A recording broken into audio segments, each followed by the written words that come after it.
Hi, my name is Femi Kolade. I am a writer and a director, as well as a sometimes sort of producer and exec producer, and an educator. So I also teach in film schools.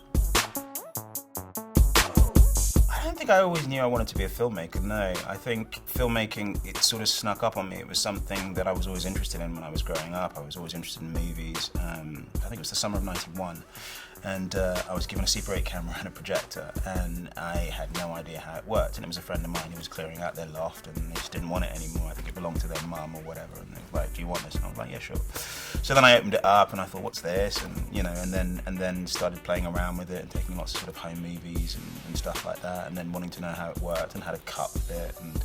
And that's really, I suppose, where the interest came from. And then wanting to know a bit more, and then started taking courses in it, and that's where the bug came from, really. And once I was bitten by that, that was it, really. It became a passion. I think film school is a really fantastic opportunity for some people, and for other people, not so much. I think it really depends on the kind of person that you are and what it is that you really want to do. I think there are pros and cons to anything, and I think you kind of have to make your mind up for yourself as to what's the best way for you to progress. Film school for me was fantastic. I obviously teach at a film school, and so I do think film schools can be incredibly useful for people. But at the same time, I don't think film school is necessarily for everyone. And I don't think necessarily it's something that everybody needs to do. I think if you don't have the opportunity to go to film school, I think the important thing is to practice your craft. I think even if you do have the opportunity to go to film school, I think you practice your craft. I mean, I think filmmaking is a craft. It's like carpentry. You go to your workshop and make a table. I think film is actually the same thing. Practice, and if you keep practicing, you get better. It's actually really that simple. I think watch films. I think that's another really huge part of it. I think the more films you watch and deconstruct and think about, you look at the masters, you look at Hitchcock, John Ford, Preston Sturges, the classics of silent cinema, so I don't think you have to go to film school in order to learn. And I think even if you do go to film school, if you think about it, we get students at film school for 2 or 3 years. All you're going to really teach someone in 2 or 3 years is kind of how to learn. But really what you're trying to do, I think, with film students is to teach them how to go on learning and to go through their careers and practice and learn and practice and learn and practice and learn. And I think that's the same whether you go to film school or not. I would advise young filmmakers to study film and to practice, and to dedicate themselves to that. Practice for practice's sake. It's practice with purpose, so that you are, you're trying to learn things.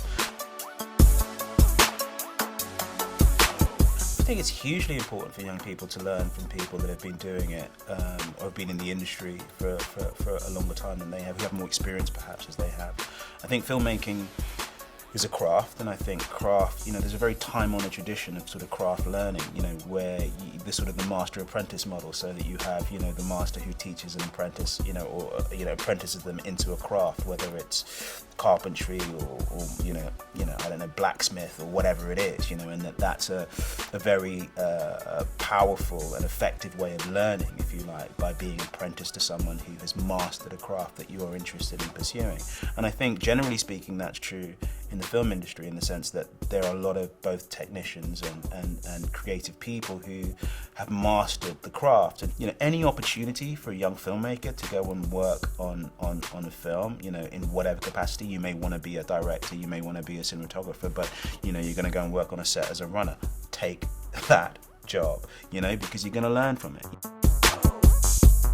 I think if I was looking back now and I was talking to a young me, I would say it's a marathon, not a sprint. I think that's what I would say. I think I'd also say be tenacious, because you're going to hear no a lot more than you're going to hear yes. And it's important to be able to cope with that, because that's not necessarily, lots of people, nobody likes to hear no all the time, and this is an industry where you get a lot of rejection. People tell you no a lot of the time, but you've got to keep going.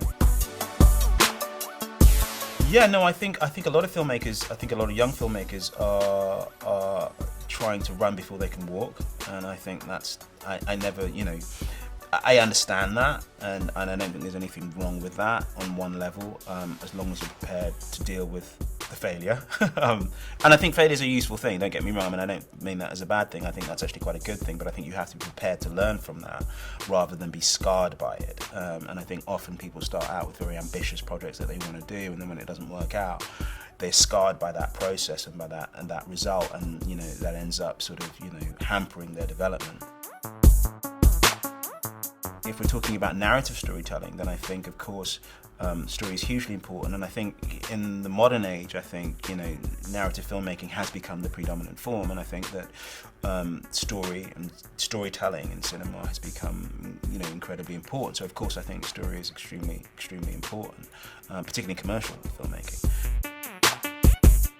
Myself, ideas come from everywhere. I mean, I can have 20 ideas sitting on the bus, you know, whether it's just about, you know, a story in the newspaper, or it's sometimes, you know, it's something really indeterminate. You know, you see someone or you see a face, or it's a piece of music, or, I mean, there's so many different things, I think. And sometimes when those things spark, you don't even know that they're an idea that's going to lead anywhere, and sometimes they don't lead anywhere, or sometimes, you know, it's a cumulative process. There's sort of a drip of something, and then suddenly you sort of go, hang on a minute, you know, I'm thinking about this, you know, I'm thinking about isolation, I'm thinking about loneliness, and maybe that's because, you know, a number of different, you know, sort of stimuli that I've had over a period of a week, a day. I mean, it depends. I mean, it just happens in all kinds of different ways, I think, that creative process, and I'm very open to it. So, you know your process, or try to understand your process, and try to find ways of optimizing your process. I think there is a big difference between sort of longer form and shorter form storytelling, in the sense that, you know, you have more time in a longer form story, and so obviously you're able to take your time doing things, so you can have time for subplots and sub-themes and, you know, different things that sort of play out over a much larger canvas.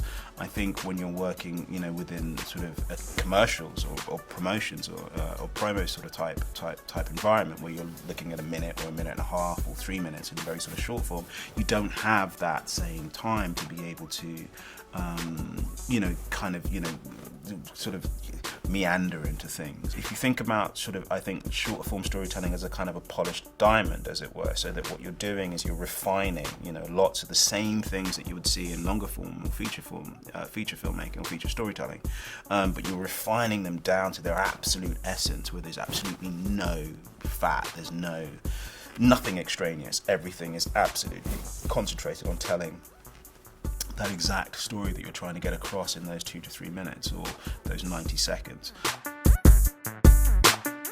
I think there is a thing actually just about, again, with sort of filmmaking about it's a craft, you practice it, you know, and the more you do it, the better you get at it. It's really that simple. So I think that idea of, you know, if you're making lots of short form pieces, because you can make, you know, 10, you know, in the space that you'd probably make one feature film, you know, it gives you, you know, an experience of dealing with the limitations, the constraints, the challenges, the problems, because filmmaking is problem solving. I mean, it really is. You know, you're spending a lot of your time solving problems and trying to figure out how can I communicate or get across what it is that I'm trying to get across within, you know, the limitations and the constraints that I have, whether that's resources or people or whatever that might be. So the more that you embrace that, the more times you have to engage with that, you know, the better you get at it, really. You know, it's as simple as that.